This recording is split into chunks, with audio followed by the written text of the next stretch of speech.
আসসালামু আলাইকুম। আজকে আমি বাংলাদেশের ২ টাকার পয়সা নিয়ে কথা বলবো। আমার কাছে দেখতে পাচ্ছেন এখানে ২ রকমের পয়সা আছে।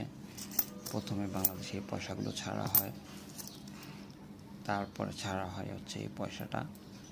২০০ পয়সা, এই ২টি পয়সার ভিতরে অনেক পার্থক্য আমরা দেখতে পাই। এখানে প্রথম যে পার্থক্য দেখা যায় তা হচ্ছে সাইজের যে পার্থক্য। এই পয়সাটার থেকে এই পয়সাটা অনেক বেশি বড় এবং থিকনেসের দিকে দেখতে গেলেও দেখা যায় যে এই পয়সাটা থেকে এই পয়সাটা বেশি মোটা। সৌন্দর্যের দিকে দেখতে গেলেও দেখা যায় যে এই পয়সাটা বেশি সুন্দর। এই পয়সাটা থেকে পিছনে যে শাপলা ফুলে যে কারুকার্য দেখা যাচ্ছে সেটার ভিতরেও অনেক তফাৎ আছে দেখা যায়, যদিও তেমনটা তফাৎ বোঝা যায় না, তারপরেও বোঝা যায় যে এই পয়সাটা থেকে এই পয়সাটার ডিজাইনটা বেশি সুন্দর।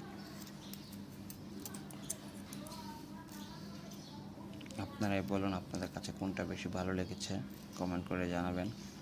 তবে আমার মতে আমার কাছে এই পয়সাটাই বেশি ভালো লাগে। আমার কাছে পয়সাগুলো অনেক পরিমাণে আছে। যদি আপনাদের কারোর সংগ্রহের জন্য দরকার হয় তাহলে আমাকে জানাবেন, আমি এগুলো আপনাদের কাছে পাঠিয়ে দেওয়ার চেষ্টা করব।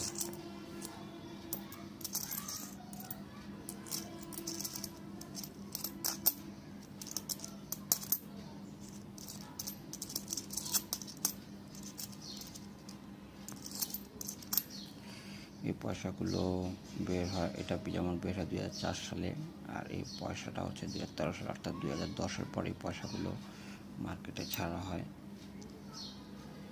আর এই পয়সাগুলো 2000, 2002, 2003, 2004 দিকে ছাড়া হয় পয়সাগুলো।